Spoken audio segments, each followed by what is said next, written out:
What's up, YouTube? We're back here with the Alpha Foxtrot S15, and I have put around 500 rounds through this gun, and I can give you guys a better opinion right now. So first things first, I do not have the optic here anymore, but I ran this with the Holosun EPS carry, and it held zero.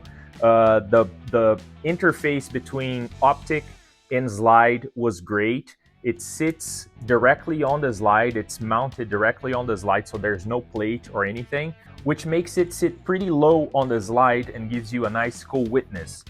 So that's a plus for me, it's a pro. But on the other hand, you're stuck with the RMSC footprint, which means you can only use the Holosun 407K, 507K, or EPS carry, or any other RMSC footprint optic. The trigger, if you guys didn't watch the first video showing this gun, I'll put a link here on the corner, but it came with a 5.5 pound trigger, 5.5, which was not great in my opinion, and I tried for quite a while to make it go down. Usually I tune all my guns, so it's not a big deal for me, and I tried to tune this one as well, but for some reason the internal parts wouldn't let it go lower than like 4.5 pounds. So what I did is I replaced the sear and the disconnector on this gun for EGW parts.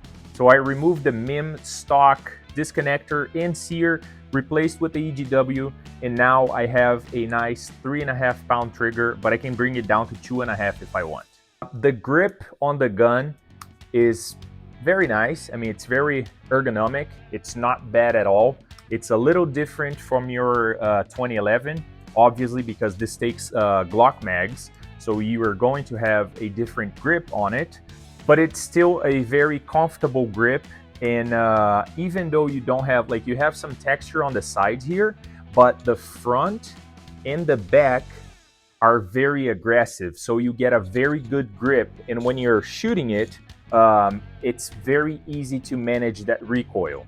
The DLC finish on slide and on the barrel are pristine. I mean, there's some oil on it, but you can see there's no wear. I know it's only 500 rounds, but I can't see any kind of wear on it, which is pretty nice. I also realized that it takes Glock sights as well. So the front and the rear sights on this gun are the same sights that you can use on a Glock 43X or a 48 or any of the slimline Glocks. I did carry this gun for a while, and to make it fit on a holster, I had to add the TLR7A here, and this is a Staccato CS holster that I had to modify just a little bit so it would fit the TLR7A. And as you can see, it's in there, it doesn't go anywhere, it's very secure. And you know, when you're using this, when you're wearing this holster, it conceals extremely well. Way better than the Staccato CS or the Staccato C2, for example, because the grip is shorter. The gun weighs a little bit, but it's not too bad. Carrying it is not a big deal. If I'm wearing like sweatpants, or if I'm wearing like jeans, or whatever type of pants I'm using, it doesn't really matter. With or without a belt, it's not a big deal to carry it. It's heavier than a Glock, but it's not too bad. Accuracy with this gun I was blown away, to be honest. I took this to the range with the Staccato CS, and I had some friends shoot it, and everybody shot this better than they shot the CS. Even though the trigger on both of them was the same weight on the trigger, pretty much the same pull on the trigger, but people shot this better than they shot the CS. And me personally, I was hitting a target at 50 yards with this more times than I was doing with the CS. So I think bottom line is this is a great gun, especially for the price. I mean, you can't beat it. For, you know, you can find it for like MSRP, I think it's like 1,400, 1,300, something like that. And even if you add some internal parts, a light, a holster, it's gonna be way less than anything else on the market with these specs. And I think the looks of the gun, this one wins on everything.